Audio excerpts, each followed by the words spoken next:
Olá, eu sou Rose Guedes, sou psicóloga clínica aqui do Instituto Fluir, trabalho com práticas baseadas em evidências e estou aqui para dar 5 dicas de como construir uma boa conceituação cognitiva, quais ferramentas que a gente precisa utilizar mais.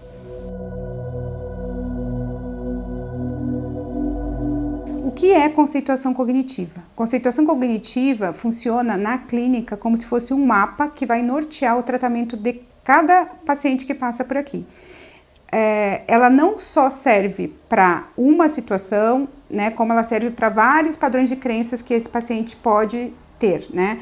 Quando a gente começa a construir uma conceituação, a gente já tem que ter, né, as crenças do paciente, dados e relatos da história de vida dele, né? Então, a gente vai fazendo uma costura disso tudo. Para a gente reunir essas informações, né, a anamnese é a melhor ferramenta e as técnicas específicas para crenças centrais e crenças regras e as estratégias compensatórias.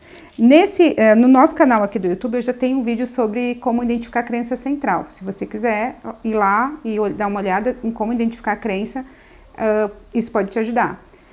Quando eu já tenho reunido, né, os dados da infância do paciente, eu já tenho quais são as crenças centrais e quais são as estratégias compensatórias dele, né, e a crença regra, eu consigo nortear quais serão as estratégias de trabalho que eu vou ter. Então, a primeira dica é, toda vez, eu até trouxe anotado para não esquecer de falar todas as 5 dicas que eu quero deixar. Uma delas vai ser, né, quando eu estou lá nos dados da infância, eu preciso fazer perguntas específicas, né, para ele. Qual dos seus comportamentos da infância que mantém a sua crença, né? Vamos pensar que a crença é de incapacidade, eu não sou capaz, eu sou incapaz. Quando a gente pensa nos dados da infância, é isso que a gente tem que perguntar para o paciente. Quais os comportamentos que você tinha na infância que você considera que reforçam a sua crença de incapacidade, por exemplo? Isso são dados importantes para estar lá no primeiro item, que é os dados da infância. Quando eu vou trabalhar as crenças, que nunca um paciente tem uma crença só, eu vou pegar a que tem mais desconforto para aquele paciente. Então eu chamo e falo para ele, dessas crenças que a gente reuniu aqui, que a gente chegou, qual delas você considera que te desconfortam mais? Então é essa que eu vou colocar na minha conceituação. Então são perguntas específicas para a situação específica. Então essa é a segunda, né? Que seriam quais são as crenças mais profundas e quais são as que você considera que adquiriu há mais tempo. A conceituação, né, assim como tudo que a gente faz em terapia cognitivo-comportamental, é colaborativo. Então, eu vou sempre questionando o paciente e trazendo esse repertório para a construção dessa ferramenta. Então, essa é a segunda dica.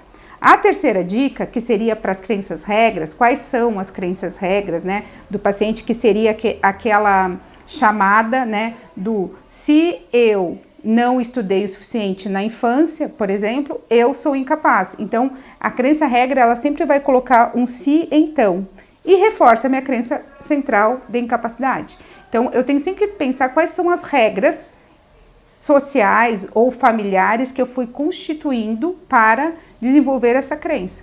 Porque essa crença regra vai ser o reforçador dessa crença central. Quando eu penso numa crença regra, ela nem sempre é disfuncional. Então, eu tenho que pensar o que reforça positivamente a minha crença. Por exemplo, o que reforça a minha crença de incapacidade? Por exemplo, eu tenho um concurso para fazer. Eu não fazer reforça positivamente a minha crença de incapacidade. Então, eu preciso sempre ter em mente quais são os reforçadores da minha crença para poder enfrentar. Então, o terapeuta, ele precisa ter claro isso, né? Quais são as regras, crenças regras, que o paciente tem para reforçar positivamente aquela crença central.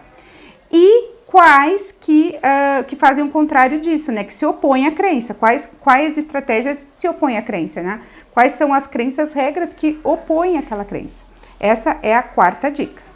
A quinta, que seriam para as estratégias compensatórias, quais são os comportamentos do paciente que fazem reforçadores desse núcleo todo, né, que é a conceituação, né? Os comportamentos dele são esses reforçadores. Então, por exemplo, uma pessoa que tem essa crença de incapacidade, né? Que tem uma crença central, né? Que teve lá na infância reforçadores do você é burro, você não sabe nada, você não consegue, você nunca consegue. Essa pessoa, a crença dela é uma crença de incapacidade. A crença regra dela, né? Que reforça essa crença, que seria a terceira dica, seria ela não fazer, né, as coisas que podem deixá-la mais capaz. Então, a gente sempre tem que trazer esse contexto. Qual é o comportamento que reforça isso? É eu evitar situações. A gente fala que uma estratégia compensatória evitativa a pessoa tem. Ela começa a evitar situações em que ela pode demonstrar a capacidade dela, porque como isso mantém ela incapaz e a nossa crença ela passa a ser uma zona de conforto para a gente tem que sempre prestar atenção no que o paciente está trazendo para ver se não é exatamente ali que a gente tem que lidar. Então essa é a quinta dica, né? Quais são os comportamentos que mantêm as crenças centrais, as crenças regras desse paciente.